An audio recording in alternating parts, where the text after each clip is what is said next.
À tous, pour tous ceux qui me suivent, que Dieu vous bénisse. Aujourd'hui, je suis là ce matin dans le cadre de mon esprit de motivation, vous parler des violences conjugales et insultes. Mais bien avant, il faudrait que je situe le cadre dans lequel je me retrouve. Je suis à la forêt du Banco, une forêt encore bien sécurisée et qui regorge d'innombrables sites touristiques.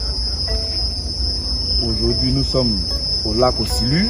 Vous voyez bien des poissons qui ont des dimensions humaines, qui cherchent à manger. Et ces poissons-là le font sans violence, sans s'attaquer. Ce qui est l'objet de ma thématique de ce matin. Les violences conjugales sont de nos jours un problème très crucial dans le monde en général. Dans le monde. Sachez que une femme décède tous les 3 jours dû aux violences conjugales. Ce qui est un grave délit qui peut entraîner beaucoup de choses. Décès de la femme, incarcération de celui qui a causé le tort. Mais aussi, il faut que chacun comprenne que la violence conjugale ne concerne pas uniquement que les femmes. Ce n'est pas les femmes seulement qui sont violentées. Il y a des femmes qui violentent aussi leurs hommes. Mais dans la majorité des cas, ce sont les hommes qui sont les premiers à attaquer. Même si les femmes qui prennent le dessus dans les violences conjugales sont minoritaires. Ici, c'est les hommes qui sont le plus touchés du doigt. C'est eux qui sont plus indexés. Pourquoi chercher à faire violence sur quelqu'un, si une personne humaine avec laquelle nous vivons, avec laquelle nous partageons tous nos instants, qui nous a donné peut-être des enfants, pourquoi c'est cet être si sensible, si faible que nous devons battre, que nous devons traiter de n'importe quoi, que nous devons injurier? Mais aujourd'hui, les gens pensent que c'est seulement la bagarre qui est la violence conjugale. Mais il y a différentes manières de concevoir la violence conjugale. Elle peut être verbale, elle peut être psychologique, et enfin elle peut être physique. Mais le plus dangereux dans ce que je viens de dire, c'est ce qui laisse des traces. C'est pas physique. La plaie là, on peut la soigner. La blessure là, on peut la soigner. On peut payer des produits cicatrisés. Quand on a après plus de moyens, on peut nettoyer sans qu'on ne sache. Mais le cœur là, quand c'est touché, c'est touché. Imaginez-vous des gens qui insultent leurs femmes comme des moins que rien dans la rue. Ou bien à la maison, devant les enfants, devant les camarades, devant les amis. Pour montrer quoi? Que tu es l'homme? Ou bien tu n'es pas sûr que tu es homme? Quand tu es sûr que tu es un homme, il y a des propos que tu ne tiens pas. Quand ça ne va pas, on se sépare. Mais insulter, injurier, sincèrement, ce n'est pas écrit quelque part. La dignité humaine est sacrée. Respectons l'humain. C'est écrit partout. C'est écrit dans le Coran. Pourquoi nous, on nous demande dans le Coran, respectons nos mamans? Parce que le prophète a dit que le paradis se trouve sous les pieds de ta mère. Dans la Bible, c'est écrit, tu ne respectes pas ton père et ta mère, tu n'iras pas au paradis. Ce sont tes premiers dieux sur la terre. Mais la femme que tu bats, la femme que tu humilies, la femme que tu traites de n'importe quoi, la femme que tu rabaisses. C'est une mère aussi. Elle est la mère de quelqu'un. Lui, il peut accepter qu'on rabaisse sa mère alors qu'il sait que le paradis se trouve sous les pieds de sa mère. C'est que toi-même, tu ne peux pas faire. C'est que nous ne pouvons pas faire. Ne le faisons pas aux enfants des autres. Respectons les enfants des autres. Tu respectes ton père. Tu respectes ta mère. Et tu veux pas que ton fils te respecte ou respecte sa mère. Tu penses que c'est en insultant sa mère devant lui qui va montrer que, qui va faire de toi le maître de la maison. Mais l'enfant, il le sait déjà. Il sait que c'est le père qui paye la popote. Il sait que c'est le père qui fait tout. Il le sait déjà. On dit le tigre ne montre pas sa tigritude. Parce que cela signifierait qu'il doute qu'il est tigre. Sinon quand tu es tigre, tu doutes de quoi? Tu doutes de rien. Tu es un tigre, tu sais ça. On ne peut pas t'enlever ça. Mais tu n'as pas besoin de montrer ton côté animal. Souvent, il y en a qui le font sous l'effet de l'alcool, sous l'effet de la drogue, vraiment sous l'effet de tous les stupéfiants qui puissent exister. Mais les gens, ce n'est même pas ça. Non, ma religion dit que je dois battre ma femme. Non, ma religion dit que je dois faire ci. La religion n'a rien dit. Dieu n'a rien dit. Dieu a dit de respecter l'être humain. Lisez la Bible, lisez le Coran, lisez tous les livres religieux. Il n'est écrit nulle part que la femme doit subir des violences conjugales. Il n'est pas écrit quelque part. Au contraire, il est écrit qu'il faut la respecter. Parce que c'est la femme qui va t'ouvrir certaines portes. Des portes que tu n'imagines même pas. Donc, évitons de rabaisser nos femmes avec de mauvaises paroles. Et certaines personnes sont championnes dans ça. Hein. Ça, c'est le travail.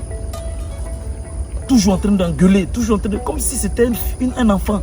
Même ton propre enfant, tu ne peux pas l'engueuler comme ça. Il y a des moments où il faut séquencer les choses. Mais on est des grandes personnes, il faut qu'on se parle. Il y a toujours violence conjugale. Violence conjugale, telle est la femme est morte. Violence conjugale. Si ce n'est pas l'homme qui meurt, une fois, 1 sur 100. Mais les femmes en général, c'est 1 sur 3 dans le monde. Nous les hommes, nous devons faire très attention à tout ce que nous faisons. La violence conjugale aujourd'hui, il faut faire attention à cela. Mais de façon générale, l'être humain doit s'écarter de tout type de violence. C'est vrai. La violence, là, on a notre côté grégaire, notre côté animal. Mais ce n'est pas toujours bon de faire ressortir ce côté animal, surtout envers un être qui est sensible. Surtout envers un être qui est sensible. Et il faut dire qu'il est très grave d'avoir recours à ce type de violence-là en tant que croyant. Si vous êtes, parce qu'aujourd'hui, ce n'est pas seulement ceux qu'on appelle les mécréants, ceux qui ne vont pas à l'église, qui ne vont pas à la mosquée. Ce n'est pas d'eux que je parle. Je parle de ceux-là. Mais même je parle des hommes de Dieu. Que tu sois de toute confession religieuse. De toute confession religieuse.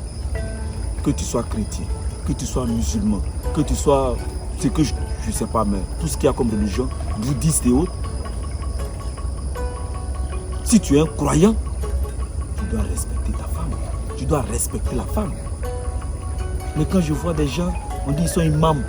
Et c'est eux qui battent leurs enfants, ils battent leurs femmes, ils battent les filles. Leurs filles comme des, je sais pas, comme des objets. Il y a des pasteurs, des prêtres, qui sont foncièrement méchants envers les femmes. Donc ne pensez pas que parce que c'est un homme de Dieu, il est forcément bon. Non. Méfions-nous. Regardons derrière la médaille. On peut nous présenter une médaille, mais derrière, c'est du zinc. Voilà. Donc ne regardez pas seulement la face avant qui brille. Regardez la face arrière. En ce moment, vous allez comprendre qu'on ne s'attache pas à tout le monde. Et puis, C'est vrai, on le dit, les chrétiens, les musulmans, les religieux en général le disent. Quand on se marie dans un lieu saint, on ne doit pas divorcer, on ne doit pas faire ci. Oui, on ne doit pas divorcer parce que vous avez pris l'engagement devant Dieu. Et souvent Dieu lui-même il dit là, quand ta vie est en danger, si la solution pour te sauver là, c'est le divorce, ma soeur, toi qui es violenté, qui me regarde, prends tes bagages, il est encore temps. Tu peux trouver ton bonheur dehors. C'est que ce n'est pas ta cote. Tu peux trouver ton bonheur dehors, ce n'est pas ta cote. Il ne faut pas forcer le destin. Il ne faut pas forcer ta cote. C'est pas parce qu'il te donne de l'argent, c'est pas parce qu'il te donne une voiture, c'est pas parce qu'il te donne une maison que tu vas penser que c'est ta cote. Ce n'est pas ta cote. Hein.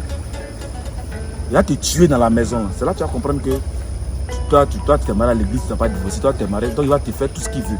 Ok, mais tu vas répondre seul devant Dieu. Donc, chers hommes, nous les hommes, je vous incite à être doux envers les femmes. Évitons au maximum de frustrer nos femmes. Évitons au maximum d'exposer nos femmes à la vindicte populaire. Si vous ne respectez pas vos femmes, quel respect avez-vous pour vos mères? Parce que n'oubliez pas que cette femme que vous maltraitez là, c'est la mère de vos enfants. Si vous dites que vous aimez vos enfants, vous savez que vos enfants aiment leur maman. Mais si vous maltraitez leur maman, c'est que c'est les enfants que vous avez maltraités.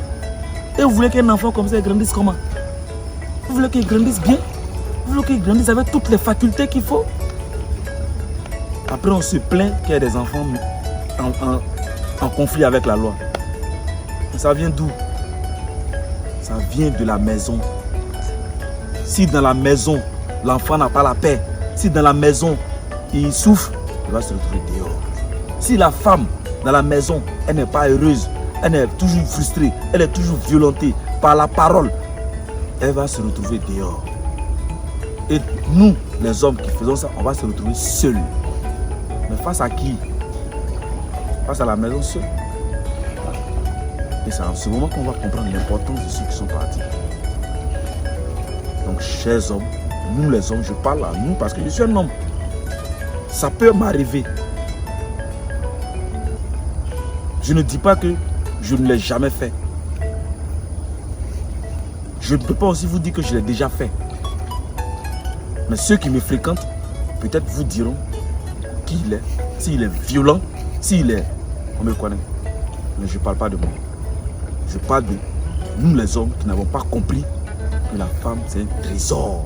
La femme c'est un diamant. Nettoyez-la seulement. Et vous allez voir quelle valeur elle va vous donner. Si tu as compris que ta femme c'est ton diamant, entretiens ton diamant. Si tu as compris que ta femme c'est ton jardin, entretiens ton jardin. Tu vas voir quelle merveille. Tu vas voir les portes qui te seront ouvertes. Tu vas voir le bonheur venir. Parce que tu ne peux pas prétendre respecter ta mère, ta maman, et ne pas respecter la mère de tes enfants. Et ne pas respecter ta femme, celle avec laquelle tu vis, matin au soir. Tu n'arrives même pas à lui dire bonjour quand tu rentres à la maison. Tu n'arrives même pas à saluer les enfants. Tu n'arrives même pas... On fait du mal à qui? On se fait du mal à soi-même. Parce que c'est quelque chose que tu ne vas plus jamais rattraper quand tu seras vieux. Donc, vraiment sur ce, je vous exhorte, chers frères, respectons la dignité humaine de la femme. La femme est un être sacré. Aujourd'hui, les conventions, toutes les conventions protègent la femme. Évitons de battre nos femmes. Évitons de les stigmatiser psychologiquement. Évitons de les traumatiser ou traumatiser nos enfants. Évitons les violences conjugales. Car ça peut nous conduire au pire. Sur ce, bonne journée à vous.